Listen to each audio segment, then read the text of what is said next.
ছাত্র জনতার বিপ্লবের পর ২০২৬ সালের ১২ই ফেব্রুয়ারি বাংলাদেশে অনুষ্ঠিত হয় জাতীয় নির্বাচন।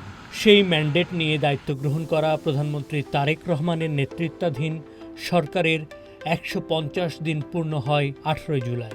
এ উপলক্ষে প্রধানমন্ত্রী কার্যালয়ে আয়োজিত সংবাদ সম্মেলনে সরকারের মুখপাত্র ও উপদেষ্টা মাহদি আমিন ৫ মাসের দৃশ্যমান অগ্রগতিকে ৫টি বড় অর্জনে উপস্থাপন করেন। জনগণের আস্থা ও সুশাসন প্রতিষ্ঠাকে গুরুত্ব দিয়ে ১৯ দিনে চাঞ্চল্যকর শিশু রামিসা হত্যা মামলার রায় এবং সাবেক আইজিপি বেনজির আহমেদকে দুবাইয়ে গ্রেফতার করার মতো ঘটনাকে বিচার ও আইনশৃঙ্খলা খাতের যুগান্তকারী সাফল্য হিসেবে উল্লেখ করা হয়।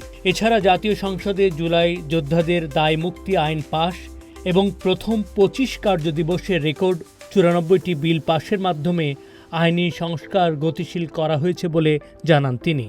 এরপর দেশের অর্থনৈতিক সাফল্য তুলে ধরেন প্রধানমন্ত্রীর উপদেষ্টা। বাংলাদেশের ইতিহাসে সর্বোচ্চ প্রবাসীদের গভীর আস্থার প্রতিফলন হিসেবে গত মার্চ মাসে রেকর্ড পরিমাণ $3.75 বিলিয়ন রেমিটেন্স এসেছে। তিনি আরও বলেন, সরকার গঠনের এক সপ্তাহের মধ্যে ১২ লাখ ক্ষুদ্র কৃষকের কৃষি ঋণ মওকুফ, ফ্যামিলি কার্ড চালু, অনার্স পর্যন্ত ছাত্রীদের অবৈতনিক শিক্ষা এবং প্রবাসী কার্ড চালুর উদ্যোগ নেওয়া হয়েছে। বিশ্বব্যাপী তীব্র জ্বালানি সংকট সত্ত্বেও অভ্যন্তরীণ বাজারে তেলের দাম সর্বনিম্ন ও স্বাভাবিক রাখা হয়েছে। বিগত সরকারের পাচারকৃত ৭৬,০০০ কোটি টাকার সম্পদ দেশে ফিরিয়ে আনতে 10টি দেশের সাথে বর্তমান সরকারের চুক্তি হয়েছে বলেও জানান তিনি।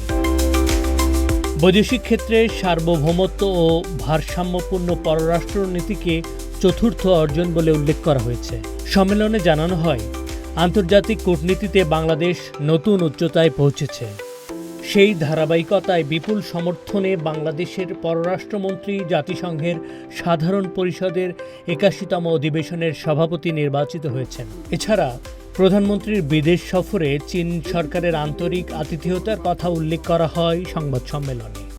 চীনের সাথে বাংলাদেশের একটি দীর্ঘমেয়াদী কৌশলগত অংশীদারিত্বের সম্পর্ক স্থাপিত হয়েছে মাননীয় প্রধানমন্ত্রীর সাথে চীনের প্রিমিয়ার এবং চীনের প্রেসিডেন্টের মিটিংয়ের মাধ্যমে। চীন সফরে ১৭টি সমঝোতা স্মারক, যৌথ ইশতেহার ঘোষণা, বাংলাদেশে পর্যায়ক্রমে $9.21 বিলিয়ন বিনিয়োগ প্রস্তাব, বাণিজ্য ঘাটতি দূরীকরণ, চীন মিয়ানমার বাংলাদেশের অর্থনৈতিক করিডোর, আনোয়ারা শিল্পাঞ্চল প্রতিষ্ঠা, মোংলা বন্দরের অর্থনৈতিক অঞ্চল নিয়ে যৌথ প্রকল্প, তিস্তা মহাপরিকল্পনা বাস্তবায়ন সহ বহুবিধ বিষয়ে বাংলাদেশ এবং চীন যৌথভাবে কাজ করার বিষয়ে ঐক্যমত্য পোষণ করেছে।